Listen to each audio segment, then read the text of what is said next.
신약성경 250쪽입니다. 합독합니다.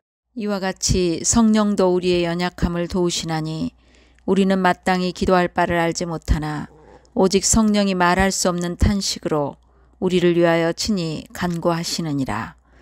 마음을 살피시는 이가 성령의 생각을 아시나니 이는 성령이 하나님의 뜻대로 성도를 위하여 간구하심이니라. 예수님은 나의 구주와 그리스도이십니다. 한 번 더 할까요? 예수님은 나의 주와 그리스도이십니다. 오늘 우리에게 주신 말씀은 로마서 8장 26절로 27절입니다. 하나님은 나의 치유자. 하나님은 나의 치유자라는 제목으로 말씀을 드리겠습니다.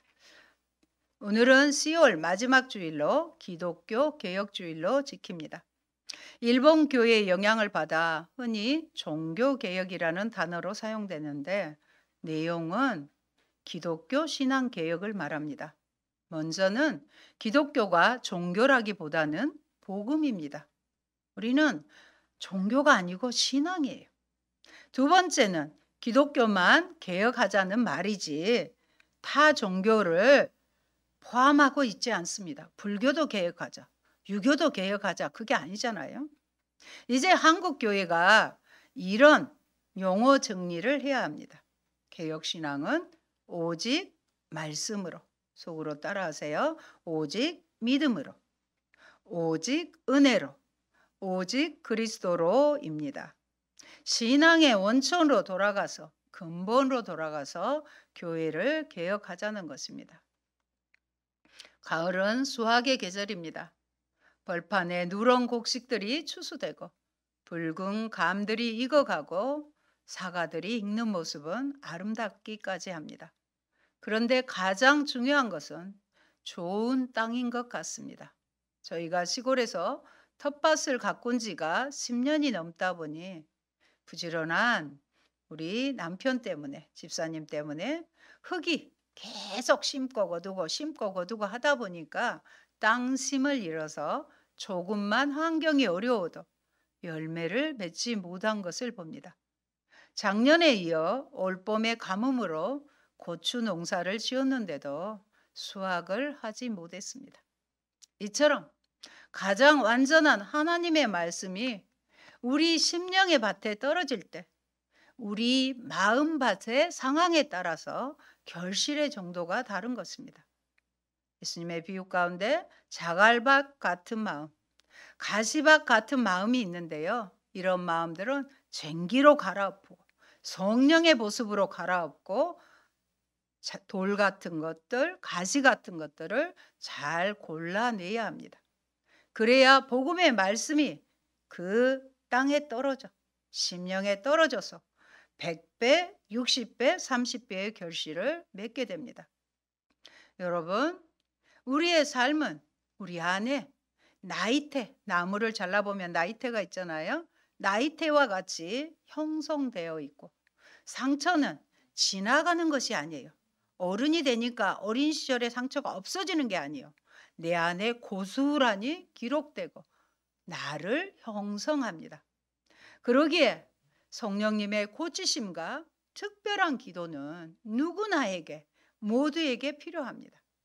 우리의 거듭남은, 우리가 예수 믿고 거듭난 것은 시작이고요. 상처의 치유는 성화라는 과정으로 별개인 것입니다. 그러므로 내 안에 마음밭의 상태를 알아 상처를 받아 상처가 생긴 안 좋은 감정, 부정적인 감정이 치유되기를 원합니다. 이번엔 가을에 언니들과 가을 여행을 통해 내 자신의 어린 시절과 결혼 생활에서 남편과 자녀들의 어려움들을 속 깊이 이야기하게 되었고 어린 시절 내가 기억하지 못하는 내 모습을 더 알게 되었습니다. 그런데 참 감사하게도 저는 막내로서 사랑을 받았다는 것입니다. 그래서 상처를 치유하는 과정도 알게 되었습니다.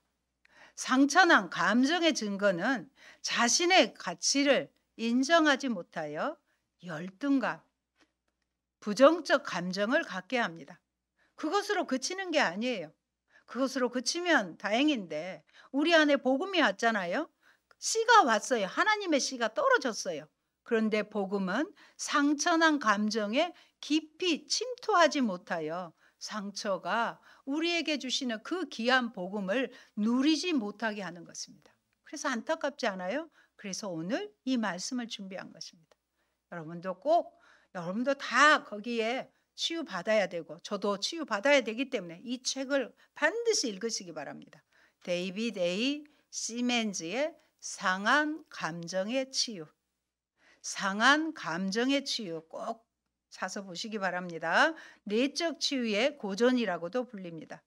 마음의 상처인 죄책감, 낮은 자존감, 완벽주의 등에서 벗어나 이제는 하나님이 주시는 풍성한 삶으로 나아가게 하는 책입니다.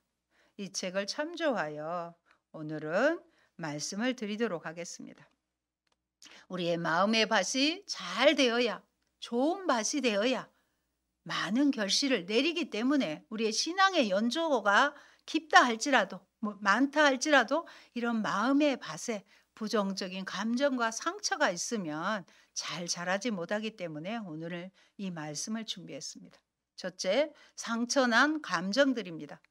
상처난 감정이란 무엇인가요? 가장 공통된 감정 중에 하나는 자신의 가치를 인정하지 못하는 것입니다. 자신의 가치를 인정하지 못해. 나는 절대로 어떤 것을 만족할 만큼 잘하지 못해. 나는 나 자신이나 다른 사람이나 또는 하나님을 기쁘시게 할 수 없어라고 말하는 내적 감정을 소유한 사람이 바로 상처난 감정이 있는 사람입니다. 둘째, 죄책감, 은혜, 그리고 빚진 것들을 거두어 드리기인데 그러기 위해서는 우리에게 요구되는 것이 뭐냐? 잘 들으셔야 돼요. 나으려는, 치유받으려는 그런 갈망이 있어야 됩니다. 용서하고 용서를 받아들여야 합니다. 예수님께서는 용서받지 못한 자와 용서하지 않은 사람은 죄책감, 네 가지 마음이 있어요. 원망하는 마음, 갈등하는 마음, 근심하는 마음의 네 가지 어려운 문제 가운데 빠진다고 말씀하십니다. 그런데 우리가 과거에 받은 모든 상처를 성경적으로 처리하는 곳이 있습니다. 어딜까요? 교회입니다. 우리가 하나님의 사랑을 받기 때문에 서로가 서로를 사랑할 수 있는 곳입니다. 하나님으로부터 용납을 받았기 때문에 서로를 용납할 수 있는 곳입니다. 은혜를 체험했기 때문에 다른 사람에게 은혜를 베풀고 은혜롭게 행동할 수 있습니다. 바울 사도는 피차 사랑의 빚 외에는 아무에게든지 아무 빚도 지지 말라고 하였습니다. 예수님도 너희가 거저 받았으니 거저 주어라고 하셨습니다. 이것이 실천되는 곳이 교회라는 것입니다. 세 번째, 상처를 입은 경험이 있는 치료자입니다. 우리는 우리의 감정을 이해하시고 그 감정을 함께 나누시기를 원하시는 하나님 아버지께 나아가는 것입니다.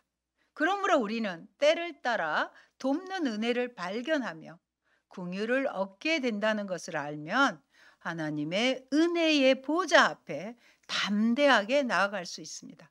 사랑하는 여러분, 예수님은 자신을 우리의 인간성과 인성을 가지고 이 땅에 오셨잖아요. 완전히 동일시하셨어요. 특히 십자가에서 우리의 모든 감정들을, 우리가 느끼는 모든 감정들을 스스로 경험하셨습니다. 성경 살펴봅니다. 히브리서 4장 15절 말씀입니다. 우리에게 있는 대제사장은 우리의 연약함을 동정하지 못하실 리가 아니요 모든 일에 우리와 똑같이 시험을 받으신 이로되 죄는 없으시니라. 아멘. 여기에 대제사장은 누구예요? 예수 그리스도죠. 똑같이 우리와 함께 하셔서 시험을 받으셨어요. 우리는 시험을 받거나 하는 모든 이유는 죄 때문이지만 예수님은 죄가 없으신 분이십니다. 이것이야말로 우리에게 소망과 치유의 근거를 마련해주는 확실한 약속입니다. 하나님께서 우리의 연약함을 아시고 보살피실 뿐만 아니라 온전히 또 우리의 연약함을 이해하신다는 사실이에요. 하나님은 우리의 모든 것을 이해하십니다. 그래서 이것이야말로 우리의 손상된 상처난 감정들을 치유하는 데 있어서 가장 중요한 요소가 되는 것입니다. 그런데도 네 번째, 사탄의 치명적인 무기가 있다는 것을 말씀드립니다. 사탄의 가장 강력한 무기는 두려움이에요. 여러분 두렵잖아요. 내가 안 해본 것, 안 가본 것은 항상 자신이 없어요. 우리에게 두려움 누가 줘요? 사탄이 주는 거예요. 의심, 죄책감도 이에 속합니다. 사탄이 그리스도인들에게 사용하는 가장 강력한, 믿는 우리에게 가장 강력한 치명적인 무기는 바로 따라합시다. 낮은 자존감. 낮은 자존감입니다. 잘 들으셔야 돼요. 우리의 낮은 자존감, 완벽주의의 모습도 하나님이 원하시는 모습이 아닙니다. 하나님의 관점에서 볼 때 우리의 어그러지고 애곡된 자아상들이 하나님 그 모습을 보기가 너무 힘드세요. 그래서 날마다 바로 잡아지고 재정립되어 가야 하는 것이 우리들의 자녀된 우리들의 몫이라는 것입니다. 그리고 날마다 말씀과 성령의 도움 앞에 나아가 풀리지 않는 마음의 상처들이 풀려서 하나님께서 원하시는 온전한 삶으로 나아가야 합니다. 여러분, 낮은 자존감이 가장 치명적이라고 했잖아요. 낮은 자존감은 어떻게 우리에게 영향을 미치는지 말씀을 드리겠습니다. 잠재력을 마비시킵니다. 나를 사랑하고 나 자신을 좋게 느끼는 것이 자존감이에요. 여러분, 내 자신이 좋습니까? 그래서 사랑합니까? 이게 그렇게 예스 하는 사람은 자존감이 높은 사람이에요. 낮은 자존감은 자신의 가치를 무시하는 감정들인데 하나님은 그럼에도 불구하고 우리를 대우하시고 배려하십니다. 달란트 비유에 한 달란트 가진 자 있잖아요. 그 사람은 실패했습니다. 이 사람은 낮은 자존감에서 기인한 것이라고 할 수 있습니다. 또 낮은 자존감은 여러분의 꿈들을, 여러분의 이상들을 파괴시킵니다. 성경에 기록된 광야의 긴 고난, 우리 인생의 긴 고난은 낮은 자존감 때문일 것입니다. 그러면 떨쳐버려야 되겠죠. 회복돼야 되겠죠. 또 낮은 자존감은 당신의 대인관계를 해칩니다. 낮은 자존감은 사탄의 치명적인 심리적인 무기이며 낮은 자존감을 소유한 사람은 항상 자기 자신이 인정을 받으려고 했습니다. 어른이 되어서까지 인정을 받으려고 하는 거 좀 안쓰럽지 않아요? 그러한 사람은 어떤 경우에서든지 자기가 옳다는 것을 증명하려고 하는 욕구를 가지고 있어요. 다른 말로 고집을 피워요. 자기가 옳으니까. 그 결과 하나님과의 관계를 망치고 다른 사람들과 고립되고 분열됩니다. 여러분이 가장 지내기 어려운 사람이 누굴까요? 자기 자신을 싫어하는 사람입니다. 마지막 자존감은, 낮은 자존감을 가진 사람은 사역에 방해가 됩니다. 어떤 일을 하는데 방해가 돼요. 왜? 그 사람은 말을 못한다, 안 돼, 해서는 안 돼, 이런 말들을, 부정적인 말을 입에 달고 있기 때문인 것입니다. 그러므로 하나님과 그의 말씀을 통하여 당신의 잘못된 믿음이 고쳐지도록 하십시오.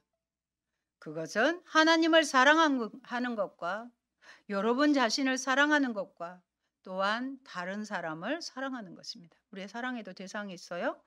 먼저 하나님 사랑하고 내 자신을 사랑하고 다른 사람을 사랑하는 것입니다.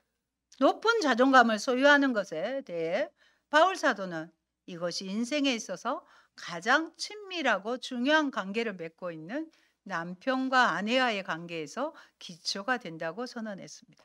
높은 자존감으로 우리가 회복하려면 남편과 아내의 관계에서 말씀을 하고 있습니다.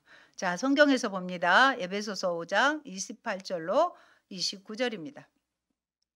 이와 같이 남편들도 자기 아내 사랑하기를 자기 자신과 같이 할지니 자기 아내를 사랑하는 자는 자기를 사랑하는 것이라.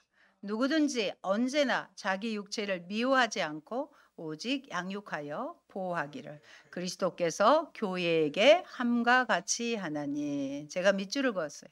아내를 사랑하는 자는 자기를 사랑하는 것이라. 자기를 사랑하는 자가 아내를 사랑할 수 있다고 그랬잖아요. 먼저 자신을 사랑해. 내가 가치를 인정하고 하나님의 자녀인 것을 알고 아내를 사랑할 수 있게 되는 것입니다. 단순히 아내와 남편의 관계가 아니에요. 에베소서는 그리스도와 교회의 관계입니다. 그리스도는 남편이고요. 교회는 아내지요. 그리스도께서 교회를 위해서 자기의 목숨을 버려두신 것입니다. 여러분, 우리의 경험을 통해 사람들이 자기 자신을 사랑할 줄 모르기 때문에 상대방, 남편이나 아내도 사랑하지 못하게 되어 결혼 생활에 문제가 생기는 것입니다. 그래서 우리 자매들은, 결혼을 앞두고 있는 우리 자매들은 먼저 자신을 사랑하는 방법을 여러분들이 회복하셔야 돼요. 알아야 돼요. 자신을 사랑할 줄 모르기 때문에 나를 사랑하지 못하니까 상대를 사랑하지 못하는 거예요. 남편은 아내를 사랑하지 못하고 아내는 또 남편을 사랑하지 못하기 때문에 결혼 생활에 사랑하면 되잖아요. 문제가 생긴다는 것입니다. 다른 말로 자신을 귀중하게 여기지 않기 때문에 결혼 생활을 어렵게 만드는 것입니다. 아, 저 사람이 결혼 생활이 어렵네. 그럼 먼저 자신을 사랑하지 못하는구나. 그렇게 이해하시면 될 것 같습니다. 여러분이 훌륭한 남편이 되기 원한다면 스스로를 키워주는 태도, 자신을 인정해주는 태도, 자신의 가치를 인정하는 것이 근본적으로 필요합니다. 자신을 귀중하게 여기는 태도는 훌륭한 이웃이 되는 데도 필요합니다. 낮은 자존감을 소유한 사람은 항상 자기 자신을 바라보는 데만 열중해 있기 때문에 하나님의 사랑을 받아들이기가 어렵게 됩니다. 여러분은 하나님이 당신을 얼마나 사랑하시며 그에게 여러분이 얼마나 소중한 존재인가를 망각하고 있는 것입니다. 독생자를 희생하시기까지 우리를 사랑하신 것 여러분이 기억하시기 바랍니다. 또 복음적인 그리스도인들을 가장 괴롭히고 있는 정서적인 문제가 완전주의입니다. 완전주의란 언제든지 자신이 세워놓는 기준을 세워놔요. 절대로 도달하지 못하며 자신이나 자신의 행동이 누구를 절대로 만족해 해주지 못한다는 감정으로 가득 차 있는 것을 말합니다. 절대 그걸 이룰 수 없다는 거예요. 그러므로 완전주의와 낮은 자존감을 소유하는 것이 일맥상통한다는 것은 의심할 여지가 없습니다. 낮은 자존감을 가지고 있으니까 완전주의로 가는 것이죠. 자기 자신이나 자기가 한 일에 대해서 만족하지 못하는 사람은 항상 자기 자신을 멸시하는 감정에 사로잡히게 됩니다. 여러분에게 주어진 일 만족하시기 바랍니다. 하나님의 은혜로 아시고 하나님이 이 일에 나를 사용하구나 하고 감사로 바꾸시기 바랍니다. 완전주의 콤플렉스를 하나님과의 관계에 적용하면 열심만 있고 평안이 없습니다. 교회 일에 열심을 하는데 내 안에 기쁨이 없는 거예요. 이것은 성장 과정에서 부모님께 받은 대로 주위 사람들에게 합니다. 우리의 부모님이 저희에게 그것을 심어주신 거예요. 또 예민함이 있는데 예민함은 확대 또는 잘못된 해석으로 자기가 상처받고 상처를 주는 것입니다. 실패의 두려움으로 결정을 못합니다. 하지만 우리가 믿는 복음은 가장 실제적이며 바로 우리의 생활의 문제를 다루고 있습니다. 어떻게 도와주실까요? 로마서 오늘 본문의 8장 26절 한 번 더 봅니다. 이와 같이 성령도 우리의 연약함을 도우시나니 우리는 마땅히 기도할 바를 알지 못하나 오직 성령이 말할 수 없는 탄식으로 우리를 위하여 친히 간구하시느니라. 아멘. 나도 나 자신이 나를 잘 모르고 어떻게 기도할지 모르지만 성령께서 탄식함으로 우리를 위해서 기도하고 계신다는 것을 믿으시기 바랍니다. 연약함을 도우신다는 것은 원어의 의미가 뭐냐면 상처를 고치신다는 의미. 우리의 상처. 겉에 드러난 육체의 상처뿐만이 아니라 우리의 감정에, 우리의 마음의 상처를 고치신다는 것입니다. 27절도 같이 봅니다. 마음을 살피시는 이가 성령의 생각을 아시나니 이는 성령이 하나님의 뜻대로 성도를 위하여 간구하심이니라. 또 성령님이 우리의 생각도 아시고 하나님의 뜻대로 우리를 위해서 기도하고 계신다는 사실 얼마나 든든합니까? 그렇다면 구원받은 우리는 왜 우리의 상처를 바로 즉각적으로 치유 못하는 것일까요? 하지만 왜 그때 예수 믿고 구원받으면 우리의 마음의 상처도 그냥 쫙 이렇게 회복됐으면 좋겠는데 왜 그러지 못하는 그런 안타까움이 있죠. 그것에는 하나님의 뜻이 있어요. 하지만 평생을 그러함에도 불구하고 내 모습 이대로 받으시고 포기하지 않으시고 성령이 하나님의 뜻대로 성도를 위해서 그냥 기도가 아니잖아요. 간절히 기도하고 계시는 것입니다. 나를 고치시는, 평생에 걸쳐서 나를 고치시는 하나님의 은혜가 있는 것입니다. 오늘 이 설교를 듣는 저와 여러분은 이제는 하나님의 은혜 아래서 완전히 회복되어서 포기하지 않는 하나님의 뜻에 부응하시기 바랍니다.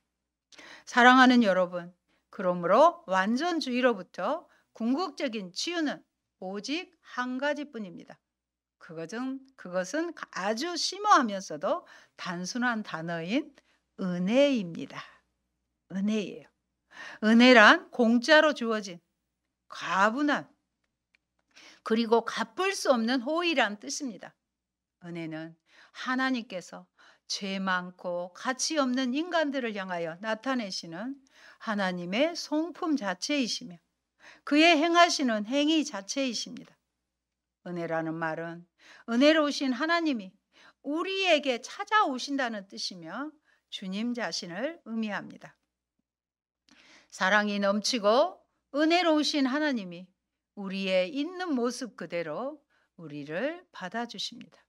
내 모습 이대로 받아주십니다. 그러므로 완전주의를 위한 치료는 예수 그리스도 안에서 우리에게 찾아오신 하나님의 은혜로우심에 있습니다. 매일매일 믿음으로 사는 가운데 사랑이 많으시고 우리를 보호하시는 하나님 아버지와 은혜로 맺어진 관계를 깨달음으로 인하여 가능한 것입니다. 그러므로 그릇된 개념을 가지고 있는 우리의 생각이 고쳐져야 하며 송상된 정서 생활이 회복되어야 합니다. 생각이 문제입니다. 또한 자신을 과소평가하는 잘못된 태도가 고쳐져야 하며 화합하지 못한 그릇된 태도가 변하고 파괴된 대인관계가 회복되어야 합니다. 즉시 해결은 안 됩니다.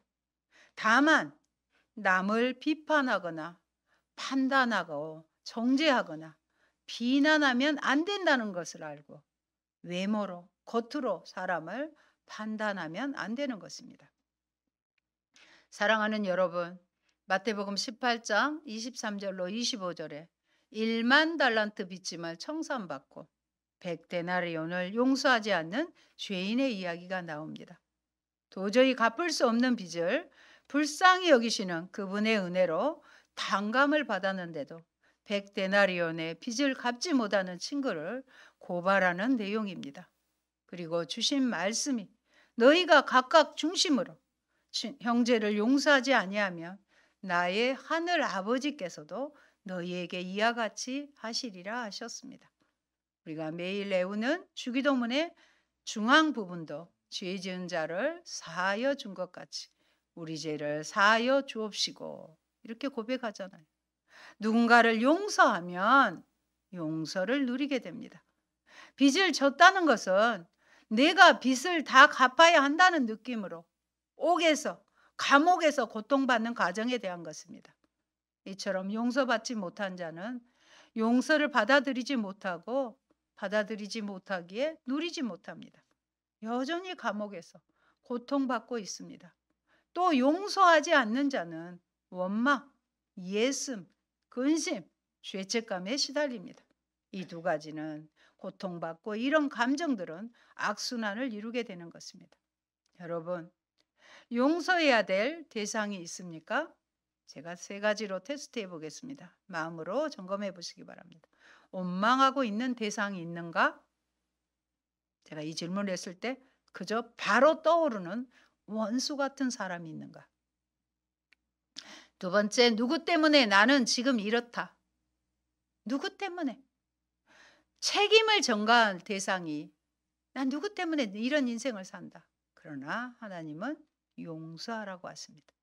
세 번째, 누군가를 미워하기 때문에 미워하는 대상이 있는가? 근본이 되는 사람을 용서하셔야 합니다. 여러분, 빚을 청산하는 방법입니다. 첫째요, 스스로 용서하기 힘든 것을 하나님의 선하심 안에, 하나님은 선하신 분이잖아요. 그 안에 포함시켜서 스스로를 해방시켜야 합니다. 창세기 50장 19절로 20절 같이 살핍니다. 요셉은 형들에게 두려워하지 마소서, 내가 하나님을 대신하리이까. 당신들은 나를 해하려 하였으나 하나님은 그것을 선으로 바꾸사 오늘과 같이 많은 백성의 생명을 구원하게 하시려 하셨나니.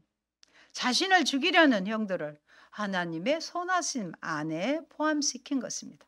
하나님께서 이런 환경을 허락하신 거에는 분명 하나님의 뜻이 있다는 것이죠. 둘째, 상처를 입은 경험이 있는, 내가 상처가 있는 것을 발견했으며 우리가 아프면 어디 가요? 병원에 가는 것처럼 치료자에게 나아가야 됩니다. 어디로요? 히브리서 4장 아까 살펴본 15절 16절 같이 한 번 더 봅니다. 우리에게 있는 대제사장은 우리의 연약함을 동정하지 못하실지가 아니요 모든 일에 우리와 똑같이 시험을 받으시니로되 죄는 없으시니라. 그래서 어째요? 그러므로 우리는 긍휼하심을 받고 때를 따라 돕는 은혜를 얻기 위하여 은혜의 보좌 앞에 담대히 나아갈 것이니라. 하나님의 보좌 앞에까지 우리 사극 보면 임금님 앞에 나아가는 것처럼 담대히 나아가셔야 합니다. 치유자에게 나아가셔야 됩니다. 여러분, 연약함 자체는 죄가 아닙니다. 모든 약함은 인정받습니다. 여러분의 치유 방법은 죄로 물든 부모님과 세상에서 살지 않는 것처럼, 우리는 부모로부터 상처를 받았잖아요. 세상으로부터 상처를 받았는데 세상에서 살지 않는 것처럼 하나님이 바라보는 시선으로, 나의 시선이 아니라 하나님께서 보시는 시선으로 나를 생각하도록 고치는 것입니다. 치유의 방법은 오직 은혜입니다. 우리 부모들이 보이는 조건부 사랑 아닙니다. 부모들은 조건을 보고요, 형제 간에도 차별하고 그랬잖아요. 조건부 사랑을 넘어야 합니다. 치료받기 위해서는 모든 불의의 종착지인 마지막 어디로 가야 돼요? 십자가로 가야 합니다. 주님은 나와 동일한 상처투성이가 되셨습니다. 무죄한 자에게 모든 불의를 씌워서 죽인 십자가는 불의 중에 가장 큰 불의입니다. 주님만큼 배척당한 이가 없습니다. 한계가 없는 불의와 상처의 고통을 주님이 십자가에서 받으셔서 당신은 저와 여러분을 온전히 이해하십니다. 우리도 삶에서 고통스러운 것이 있다면 반대로 내가 고난을 받아봤기 때문에 주님의 고통, 십자가의 고통을 조금은 이해할 수 있을 것입니다. 사랑하는 여러분, 하나님은 당신이 자신의 개성을 가지고 활짝 핀 꽃과 같이 여러분의 몫을 담당하게 되기를 원하십니다. 우리 자녀들이 어둡게 하고 다니고 자신감 없이 이렇게 내는 거 부모로서 속이 상하잖아요. 하나님은 활짝 핀 꽃처럼 우리의 맡겨진 일을 당당하게 자신감 있게 감당하기를 하늘 아버지가 원하세요. 그렇다면 어린 시절에 우리 속에 형성된 거짓된 생각과 과거에 받은 상처를 계속해서 여러분은 그 상처를 받겠습니까? 아닙니다. 나는 더 이상 과거의 경험으로부터 오는 거짓말을 듣지 않겠습니다. 거짓말쟁이요, 혼동케 하는 자요, 눈을 멀게 하는 자로서 무엇이든지 비틀고 왜곡시키는 사탄의 속상임을 듣지 않겠습니다. 나는 하나님이 나를 생각하시는 내용에만 귀를 기울이겠습니다. 이렇게 여러분이 결단하셔야 됩니다. 저를 따라해 주시기 바랍니다. 아닙니다. 나는 더 이상 과거의 경험으로부터 오는 거짓말을 듣지 않겠습니다. 나는 하나님이 나를 생각하시는 내용에만 귀를 기울이겠습니다. 한마디로 마귀의 거짓말에 속지 말고 이제 하나님이 나를 얼마나 사랑하시는가, 나를 얼마나 기뻐하시는지, 예, 하나님의 사역에 우리를 동역자로 불러주신 것, 그것만 귀를 기울이라는 것입니다. 사랑하는 성도 여러분, 하나님은 여러분의 눈물을 닦아주시는 분이십니다. 우리의 단식과 한숨 소리를 들으십니다. 상처 입은 영혼을 새롭게 하며 정화시키는 능력이 오직 누구에게만? 하나님께만 있습니다. 하나님은 만물을 새롭게 하시는 분이시기 때문입니다. 하나님이 우리를 위하시며 누가 우리를 해하고자 하든 염려할 필요가 없습니다. 그러므로 근거 없는 비방에 담대하시기 바랍니다. 이제는 하나님께 시선을 고정시킴으로써 축복과 자유의 삶을 누려야 할 것입니다. 하나님의 말씀의 씨가 치유되어 바르고 착한 마음으로 하나님의 말씀을 듣고서 그것을 굳게 간직하여 견디는 가운데, 씨가 바로 떨어져서 열매 맺지는 않잖아요. 간직해야 돼요. 견뎌야 돼요. 열매를 100배, 60배 맺으시길 바랍니다. 치유란 하나님께서 재생시키는 은혜를 사용하시어 우리를 고치시는 기적적인 일입니다. 리스토어, 회복시키는 과정이 리크레이션입니다. 하나님은 모든 것을 취하셔서 모든 것을 유익하게 만드십니다. 합력하여 손을 바꿔주십니다. 하나님께서는 실제로 문제를 가지고 있는 우리를 재생시켜 온전하고 유용한 사람들로 변화시킵니다. 만일 여러분이 깊은 기도와 그것을 절감하셨다면 내적 치유의 과정에 있어서 성령님과 협력만 한다면, 성령님은 우리가 회복되기를 원하시잖아요. 그것에 우리가 동의만 한다면 하나님께서는 여러분을 재생시키셔서 이제는 다른 사람을 섬기는데 사용할 수 있는 도구로 치유시키실 것입니다.